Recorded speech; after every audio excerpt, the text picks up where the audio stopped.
Rajasthan police ने मिलकर सुखदेव सिंह की हत्या के मामले में शामिल दोनों आरोपियों को चंडीगढ़ से गिरफ्तार कर लिया है। दिल्ली पुलिस की क्राइम ब्रांच में गिरफ्त में ये आरोपी आपको नजर आएंगे, जिन्हें चंडीगढ़ से यहां पर दिल्ली पुलिस क्राइम ब्रांच के आरकेपुरम के ऑफिस में लाया गया है, जहां पर पुलिस उनसे पूछताछ करेगी।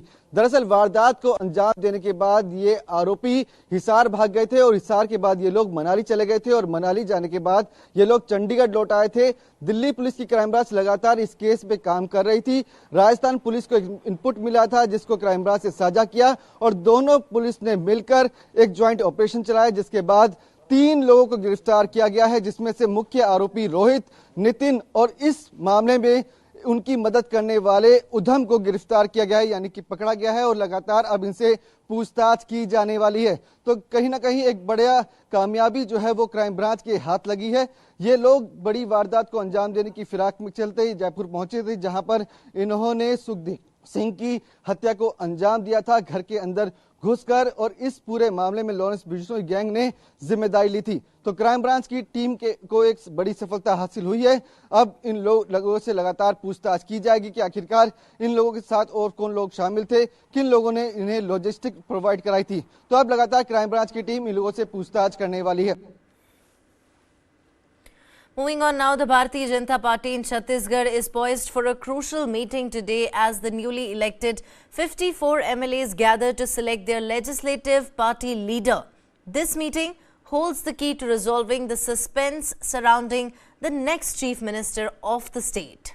Prominent BJP figures, including Chhattisgarh in charge Om Mathur, Union Minister Mansukh Mandavia and State Co-in-charge Nitin Nabeen are set to attend the meeting, adding weight to the deliberations.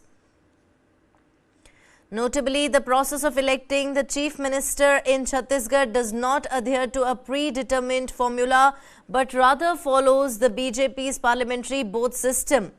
The outcome of today's meeting is eagerly awaited as it will unveil the chosen leader who will take the helm of the state's leadership.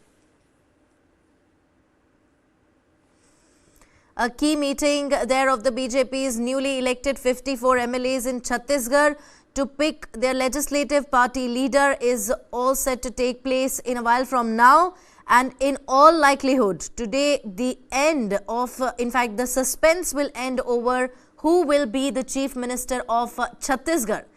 Will Raman Singh be given another chance, or will BJP spring a surprise? That's something that remains to be seen. The BJP there in fact, in its historic triumph in the recent assembly polls, is optimistic about a sweeping victory in the upcoming 2024 parliamentary elections in Chhattisgarh. Do remember that Chhattisgarh was one of the states in which almost every exit poll was proven to be wrong, as it was in fact, as they showed that it will in fact be the Congress party that will come to power in Chhattisgarh, and Congress has an edge given the kind of work that Bhupesh Baghel did in his tenure as the chief minister. But the people of Chhattisgarh there massively voted for BJP in the state, and they're now against the in fact BJP also hoping to repeat this performance in the upcoming parliamentary elections.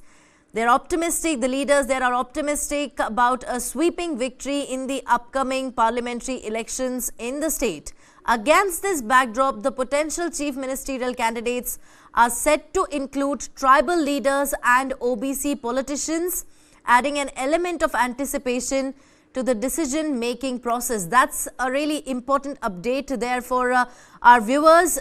In fact, it is being said that a chief ministerial candidate this time may also be a tribal leader, or may in fact be someone from the OBC. Now, adding to the political intrigue, BJP observers from Chhattisgarh, Union Minister Sarbananda Sonowal and Arjun Munda have already arrived in Raipur to oversee and contribute to the proceedings. Their presence underscores the significance of the meeting as the BJP strategizes and positions itself for the political landscape ahead. Now, do remember the opposition leaders have been hitting out at the BJP, saying that the party has failed to come up with a chief ministerial candidate for 3 crucial states. Even though it's been about a week since the results were announced.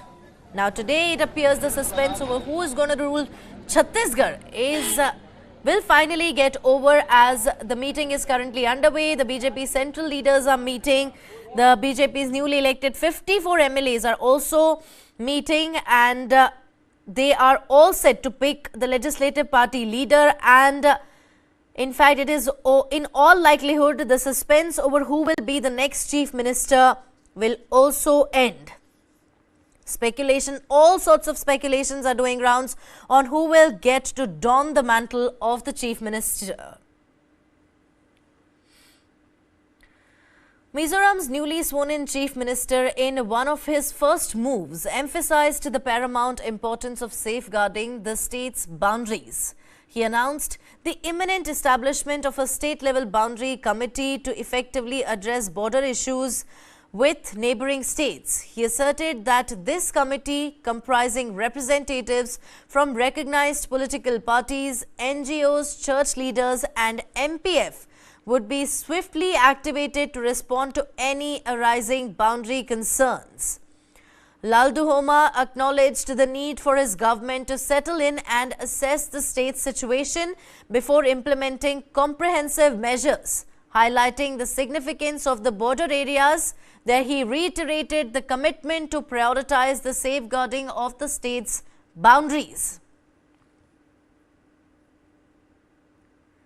Addressing economic concerns, Lalduhoma outlined his government's dedication to uplifting farmers. He disclosed plans to establish a fixed minimum price for local agricultural products, including turmeric, broomstick, ginger and miso chili. Farmers will have the flexibility to sell their produce either to the government or private traders. The Chief Minister also confirmed that the SEDP fund amounting to 150 crores under the Finance Department and allocated by the previous MNF government would remain untouched. Lalduhoma emphasized that the state budget would be policy-oriented with a specific roadmap in place. Additionally, a resource mobilization committee is set to be established to coordinate, reduce expenditures and assess manpower. Lalduhoma stressed that the committee would focus on austerity measures, with him and ministers leading by example through measures such as expenditure reduction.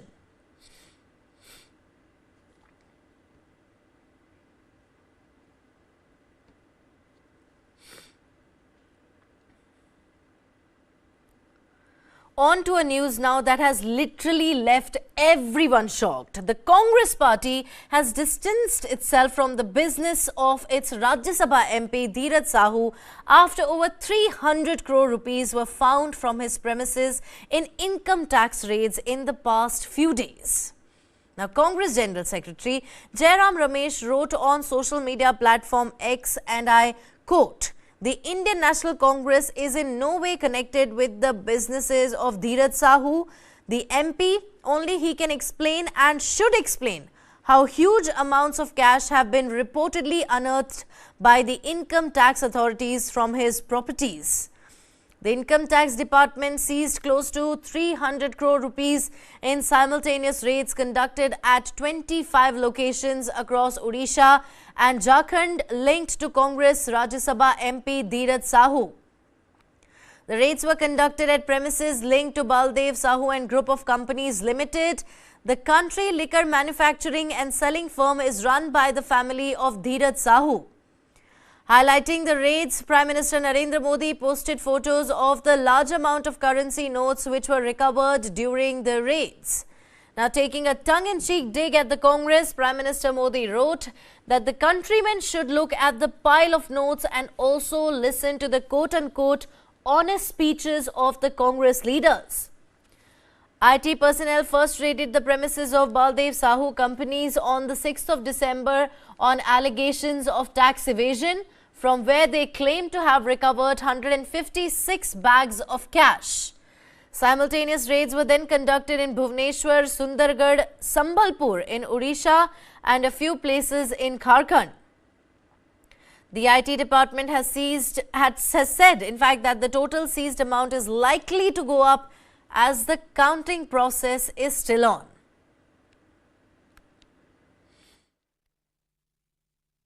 लगातार जो भांडाफोड़ हुआ है उसके मुताबिक आप देख लीजिए कि इन्होंने पहले 200 तक की हिसाब चल रही थी, लेकिन अभी ईडी, आईटी, सीबीआई इन लोगों के जो कार्यक्रम बने उसमें इसको बिल्कुल टॉप सीक्रेट रखा गया ताकि ये बात आखिरी मिनट तक उन अफसरों को भी ना पता चले। एक भारी संख्या में अफसरों को इकट्ठा करके ये रेड की गई, टॉप सीक्रेसी मेंटेन की गई, जिसकी वजह से ये काम जो है उसको अंजाम मिल पाया। और इस में जो इनके प्रमुख कार्यालय हैं जो कि 30 किलोमीटर दूर बोलांगीर से था, वहाँ 200 करोड़ बरामद हुए। ये धीरज साहू जो हैं ये तीसरी बार के राज्यसभा के सांसद हैं कांग्रेस पार्टी से, 2 बार पहले चुनाव लड़ चुके हैं, दोनों बार हारे हैं। 2 बार हारे हुए व्यक्ति को 3 बार लगातार राज्यसभा का मेंबर ऑफ पार्लियामेंट बनाया गया और राहुल गांधी जी के काफी नजदीक हैं। और वो तो जाहिर होता है इस बात से कि सोनिया जी, राहुल जी, प्रियंका जी और मल्लिकार्जुन खड़गे सब ने चुप्पी साधी हुई है, मुंह में सबके दही जमा हुआ है। और यही कारण है कि भ्रष्टाचार को लगातार फैलाने का काम, generations after generations, the tradition of corruption has been kept alive. Now, Hadya, previously at the center of controversy for her conversion to Islam and marriage in Kerala, has announced her separation from Shafeen Jahan and her remarriage in a video statement. Hadya emphasized her right to make personal decisions and questioned societal interference. Her father's, in fact, petition expressing concern over her whereabouts prompted her video response. Hadya, BHMS graduate, had established a homeo clinic in Malappuram after marriage as per her father Asokan. Concerned, he noted that recent attempts to contact her were unsuccessful, with her clinic remained closed on the 3rd of December. Her clinic, in fact, remained closed on the 3rd of December. Now, alleging potential harm to his daughter, Asokan pointed to members of the outlawed Popular Front of India as possible threats. The Supreme Court later granted her the freedom to live with Jahan. The National Investigation Agency probed allegations of forced conversion as well. But in her video, Hadya refrained from disclosing details about her new life partner.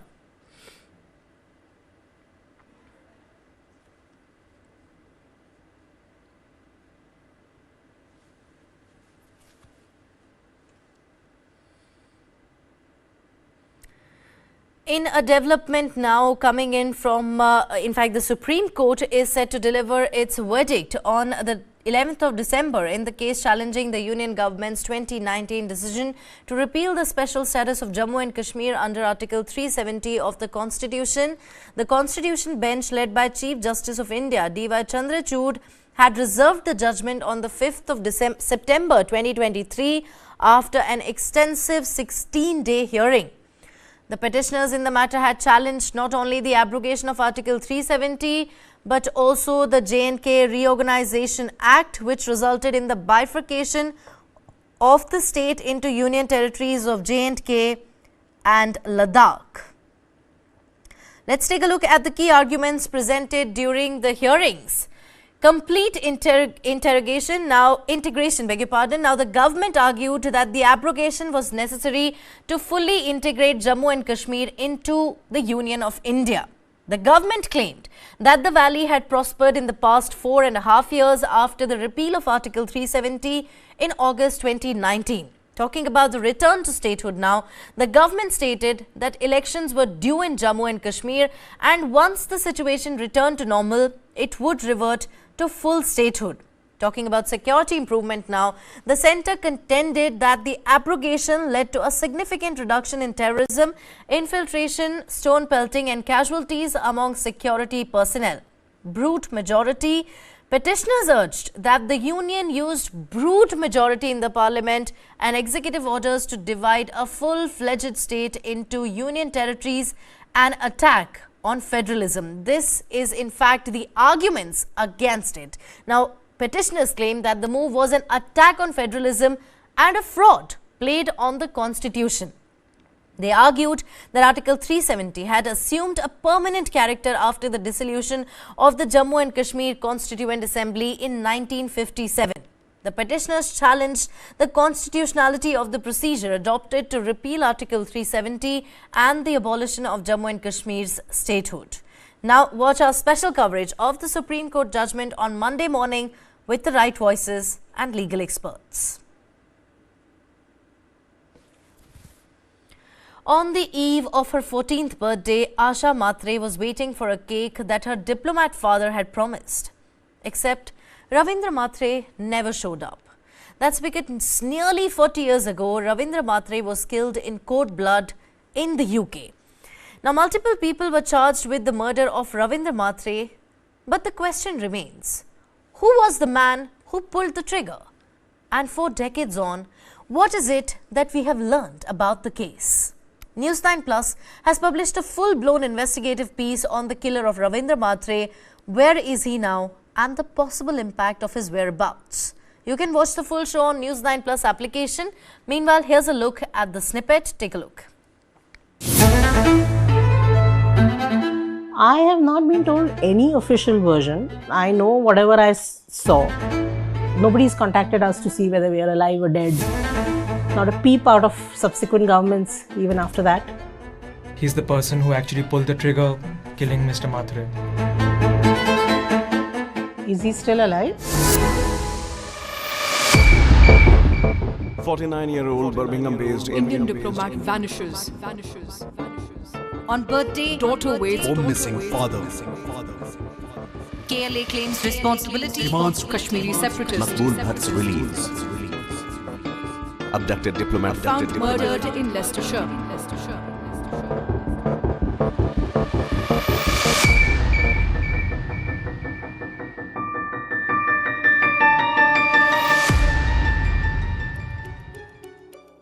After Indian diplomat Ravindra Mhatre's killing in 1984, 3 kidnappers were arrested by UK and Maqbool Bhatt was immediately hanged by India. But who was the person who actually pulled the trigger and killed Ravindra Mhatre? This has forever remained a mystery for the last 40 years. News9 Plus has been investigating this case for last several months to understand the chain of events. For the very first time in our investigation, we unmask the killer of Ravindra Mhatre. The killing was done by JKLF terrorist Masrat Iqbal Malik, who has been hiding in Kotli of Pakistan-occupied Kashmir since last 40 years. This has also been verified by both Hashim Qureshi and Shabir Chaudhry. Musarrat Iqbal था, वो इस case पे था involve, लेकिन उसकी वो किराए के तौर पे ना अमानुल्लाह के घर में भी रहता था। उसने कहा कि अमान साहब, मुझे लगता है कि पुलिस हमें घेर रही है, हम क्या करें? अमानुल्लाह के अल्फाज थे, गोली मारो से और फेंक दो। मैंने कहा यार तुम किसको क्यों मार रहे हो उसको गोली? उधर एक तो मकबूल भट्ट को फांसी देंगे और फिर दूसरा ये बेगुनाह आदमी है, इसको क्यों मारोगे गोली? I can say that killing order of the killing was given by Amanullah Khan, but he felt at the time that police will be able to arrest the kidnappers, and that will disgrace the party, and those people will be in trouble, and maybe JKLF could be in trouble. This he confessed to me when he was in hospital. He had a lung cancer, and at that critical moment I asked him, I said, who ordered to kill him? He was vulnerable at the time, and he said to me, yes, I ordered it.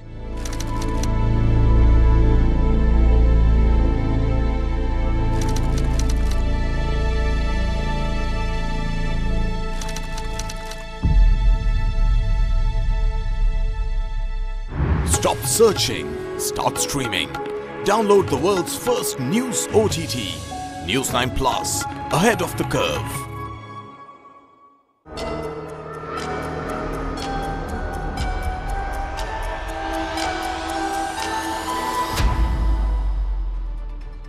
The following content may contain visuals that are disturbing, graphic, or sensitive in nature. Viewer discretion is advised. This material is intended for mature audiences and may not be suitable for all viewers. Please exercise caution while watching, and if you find such content distressing, we recommend discontinuing viewing. This disclaimer is provided to ensure awareness and to prioritize viewer well-being. The war between Israel and Hamas has now entered its 65th day. Let's get you the latest update from the war front. US skipped congressional review to approve emergency sale of tank shells to Israel. Half of Gaza's population is starving, says UN official amid desperate humanitarian crisis. Israeli study finds civilians make up 61% of Gaza deaths from airstrikes. University of Pennsylvania president steps down amid criticism of anti-Semitism testimony. IDF declares deaths of 5 more troops, including nephew of ex-IDF chief, who also lost his son. WHO to hold emergency meeting on Gaza health crisis. Jaishankar, meanwhile, has spoken to Palestinian Prime Minister and reiterated India's long-standing position.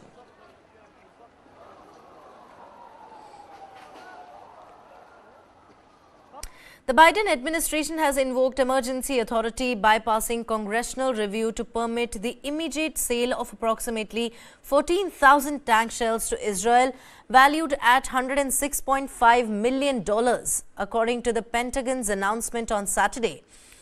This move comes under an Arms Export Control Act emergency declaration issued by the State Department.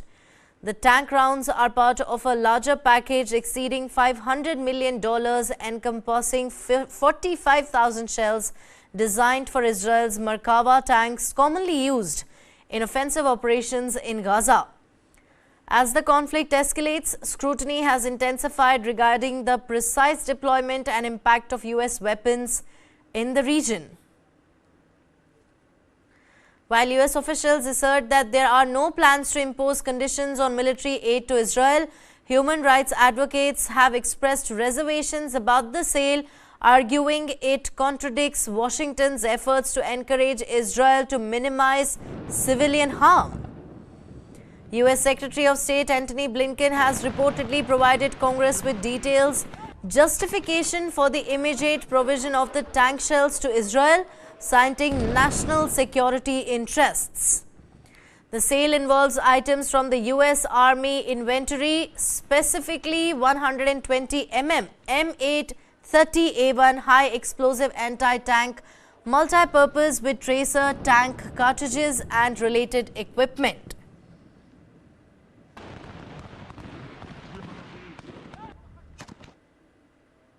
University of Pennsylvania President Liz McGill, who came under fire for her stance on anti-Semitism on her institution's campus, has tendered her resignation, according to a message sent on Saturday by the chair of the Ivy League Schools Board of Trustees.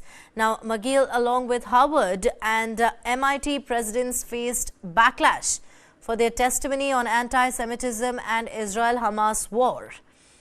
Jewish communities criticized their handling of pro-Israel and pro-Palestinian clashes. McGill will stay until an interim president is appointed. That is what Scott Book, chair of university's Board of Trustees, said. There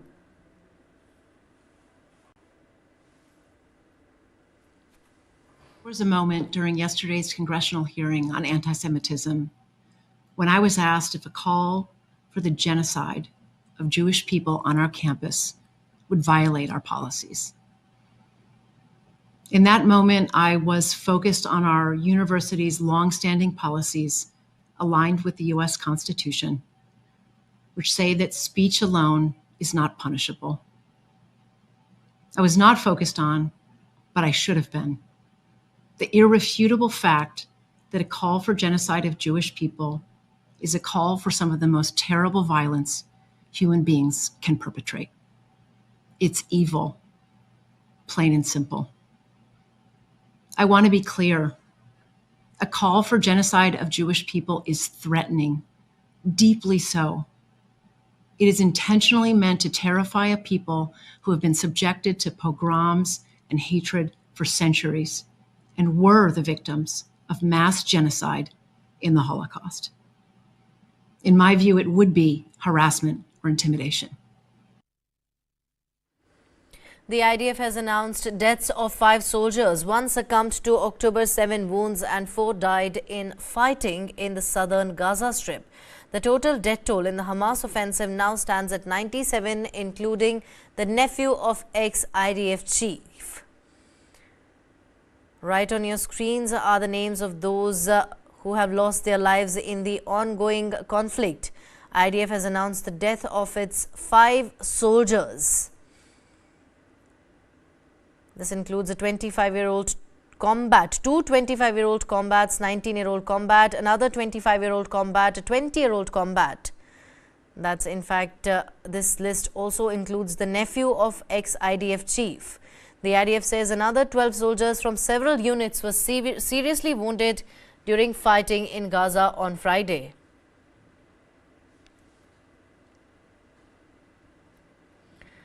Hamas official Izzat al-Rashid accused Israeli forces of a heinous crime against innocent civilians after images circulated on social media showing detained Palestinian men stripped to their underwear in Gaza went viral.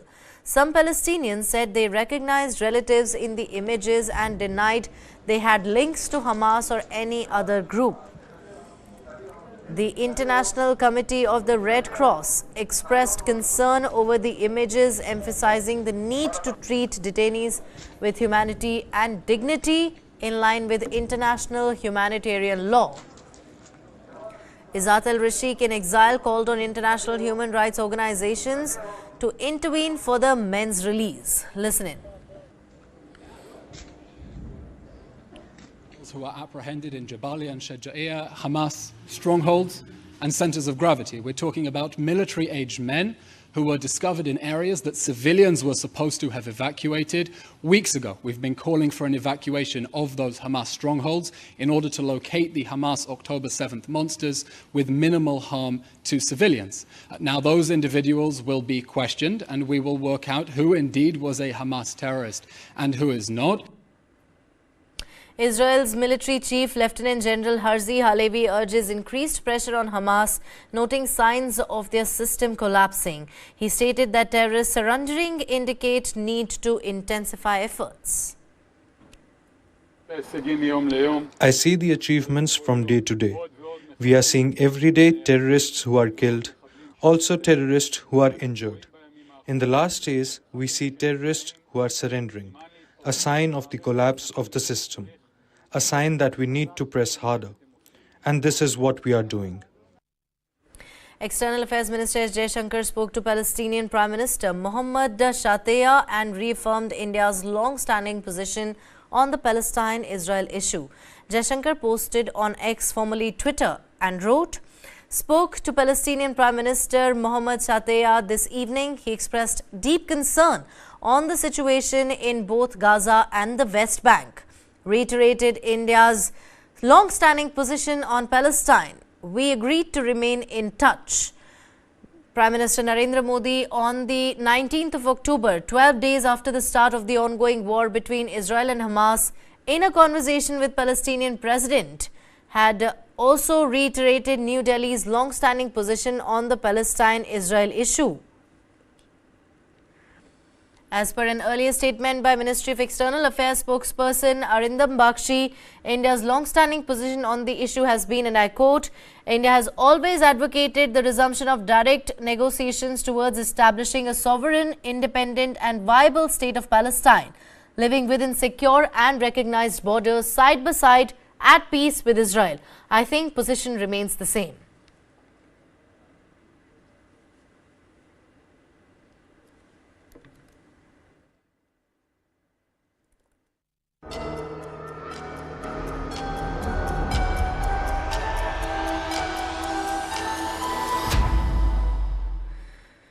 Shifting our focus away from Israel now, Egypt's presidential elections, which will take place on the December 10 and 12th, will most likely see the 69-year-old incumbent Abdel Fattah Al-Sisi winning a third term, which would be a first for the country of 113 million people. Up until 2019, the constitution only allowed 2 presidential terms and Al-Sisi was elected with no opposition to speak of, with around 97% of the votes in 2014 and 2018. He then pushed for constitutional amendments that legitimize Egyptian presidents to stay for a 3rd term and extend the terms from 4 to 6 years. Egypt's President Abdel Fattah Al-Sisi is standing for a 3rd term, with the result a resounding win yet again in sight. Wars on the country's borders, especially in Gaza, have helped him stand as the stability candidate despite Egyptians' growing economic desperations. But while President Abdel Fattah Al-Sisi's reputation has improved somewhat, observers feel that neither Egypt's economic crisis nor the dire human rights situation will be resolved.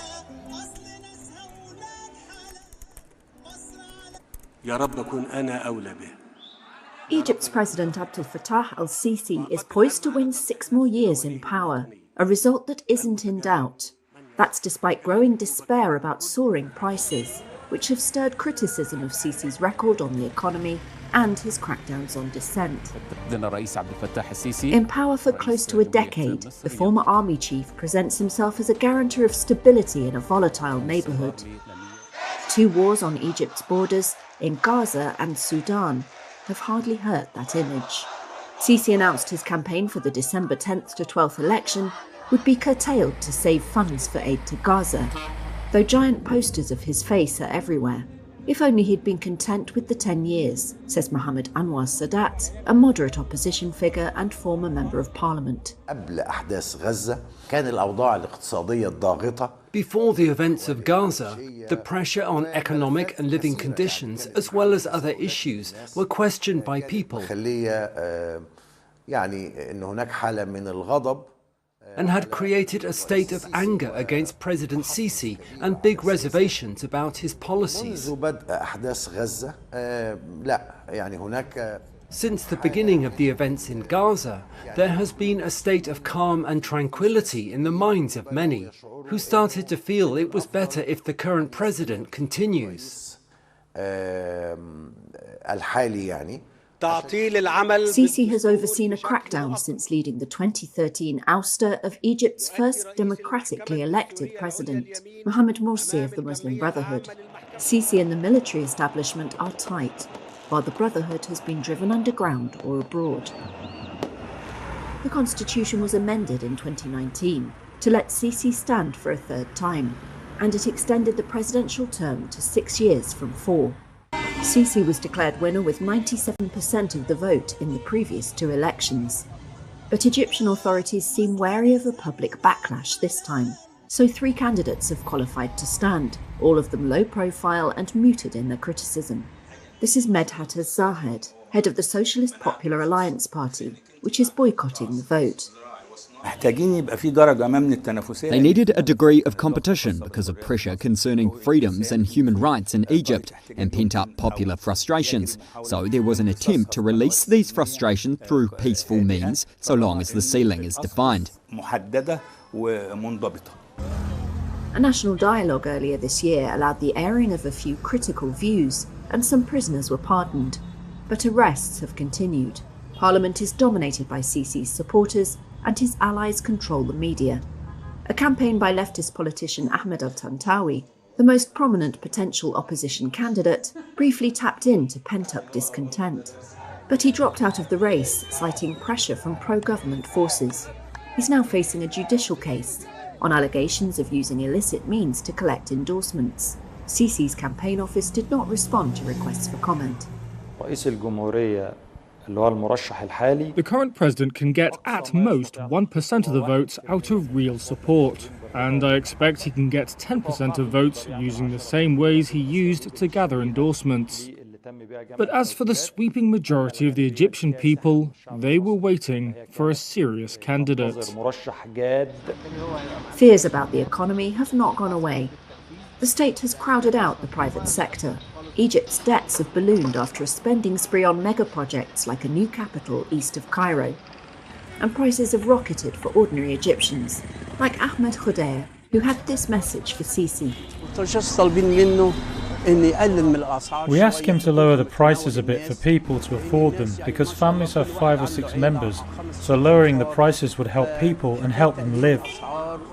I call on people before anything, before focusing on prices, to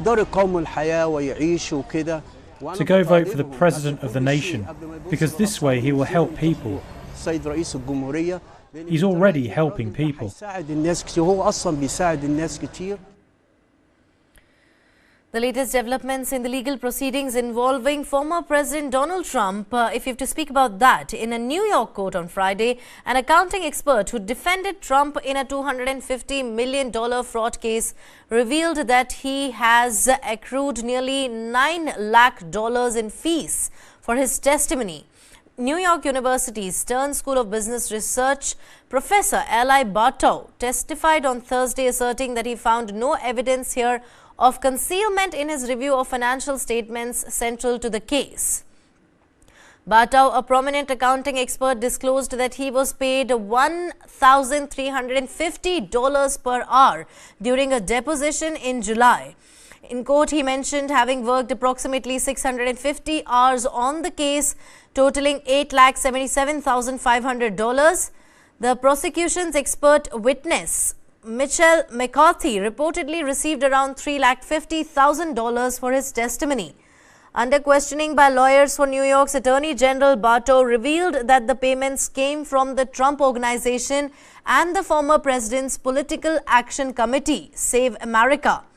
The charges against Trump, his older sons and company executives allege the exaggeration of asset values to secure more favorable loans, which they vehemently deny.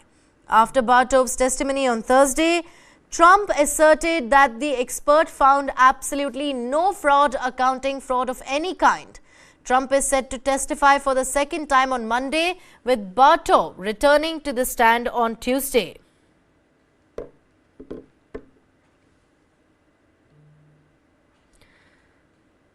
Britain's antitrust regulator has said that it will review whether to launch a probe in the merger of Microsoft's multi-billion-dollar partnership with ChatGPT maker OpenAI. This is the second time the regulator will be weighing in on the US software giant's operations. Take a look. Microsoft is a target for UK regulators once again.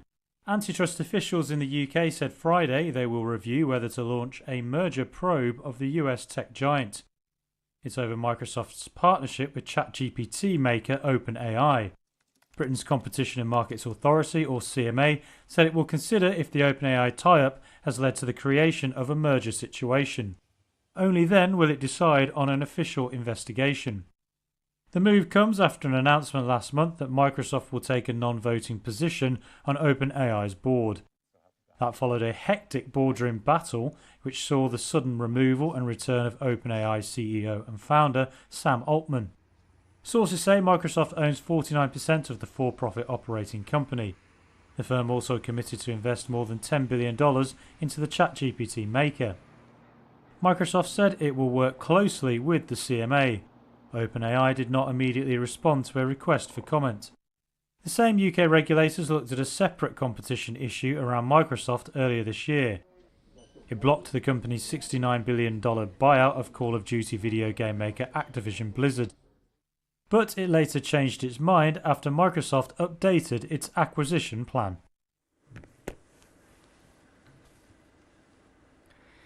EU countries and lawmakers on Friday agreed to a landmark deal to regulate artificial intelligence. The agreement, which makes the EU the first major world power to enact rules to govern AI. EU countries and lawmakers on Friday agreed to a landmark deal to regulate artificial intelligence.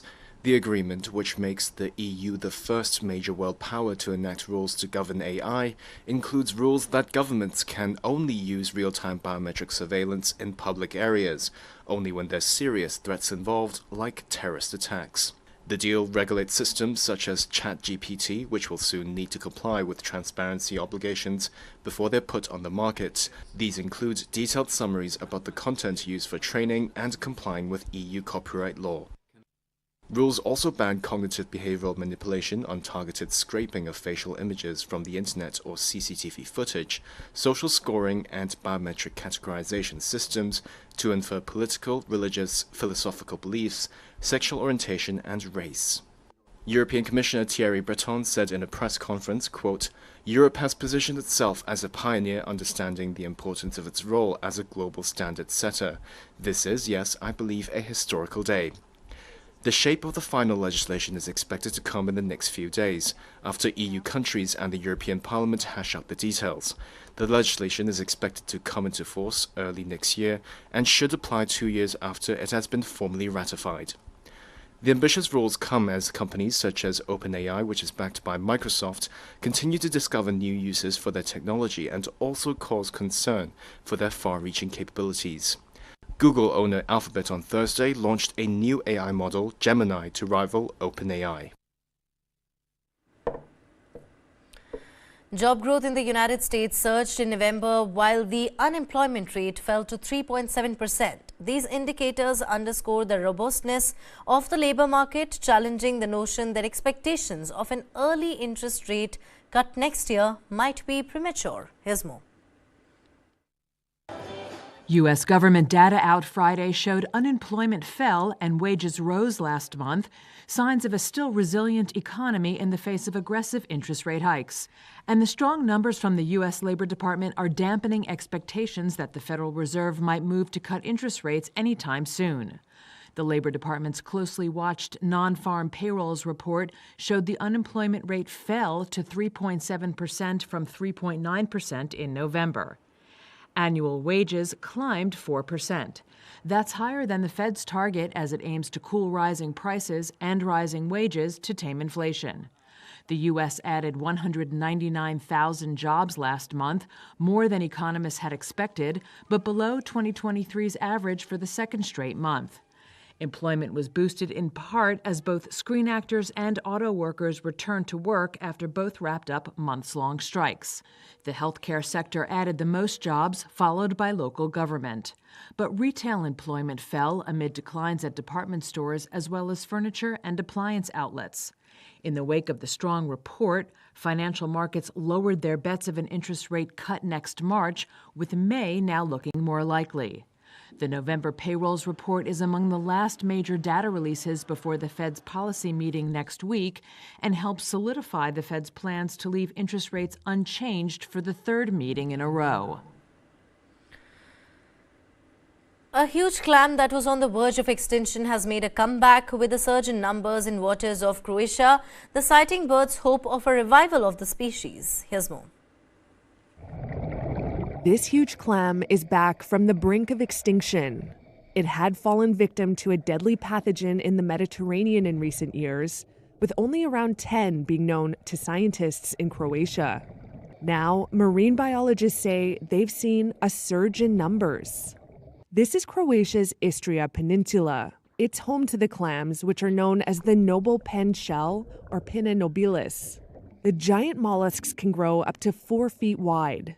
They play an important role filtering seawater and allowing other organisms to flourish. But around 2016, they started dying out as a pathogen spread. Sandro Dojmovic works with a group that manages Istria's protected areas and has been keeping tabs on the clams. This was alive recently. Some unfortunately died, but we found new, small, but likely alive ones, probably from this year. Dojmovic says some clams have been spotted around Spain and Italy. A local diver found 20 of them near Croatia last year. That was a big deal. In the entire Adriatic on the Croatian side, until now, we knew about 10 to 15 living Pinna nobilis. The problem is that they are mostly individual Pinna nobilis, and it cannot reproduce itself. This finding of over 20 in one place is even more significant because they can probably reproduce here. And that is the next step for us to determine. Are they infected? Are they sick? Can they reproduce? And are there even more of them in the area? This year, biologists managed to collect about 100 young specimens. They live in this aquarium about 30 miles away. We keep them here to provide them with the cleanest possible environment, says biologist Nikolina Primate. That means filtered water, free of parasites. Scientists say they hope the clams could one day return to the sea. It's too early to say what caused the clams to bounce back, but Croatia's government is funding research to find out. In a tragic incident, mass deaths of elephant seals have been reported in the Antarctic as bird flu reaches the snow-clad region. With hundreds of elephant seals found dead in the region, scientists and researchers have warned that one of the largest ecological disasters of modern times could be on its way if the highly contagious virus spreads among the penguin populations. The bird flu virus was first reported among the brown skua birds on the bird island located off the coast of South Georgia. Since the first few cases, researchers have reported mass deaths of elephant seals, fur seals, kelp gulls at several other sites as well. There are fortunately no recorded cases yet on the Antarctic mainland, which is home to one of the most unique and isolated ecosystems. But scientists have warned that the virus is expected to reach the mainland soon as birds continue to move. Scientists have expressed worry, especially for the penguin population of the region. They say that as the breeding season is beginning, penguins are starting to cluster together, and if the virus breaches the population, it will spread at a fast pace. Previous outbreaks of the bird flu in South Africa, Chile and Argentina have shown that penguins remain highly susceptible to the disease. The strain spreading in Antarctica is clade 2.3.4.4b, which has previously decimated bird populations across the UK, Europe, South Africa and the Americas. Seabird colonies in these regions have experienced losses of up to 50 to 60% of the population.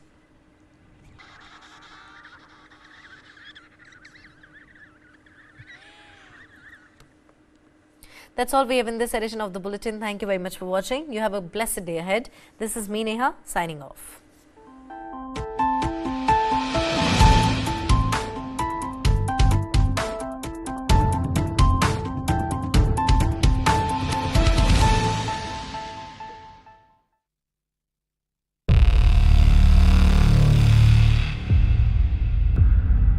वर्ष 2070 तक Bharat net zero का लक्ष्य हासिल करेगा.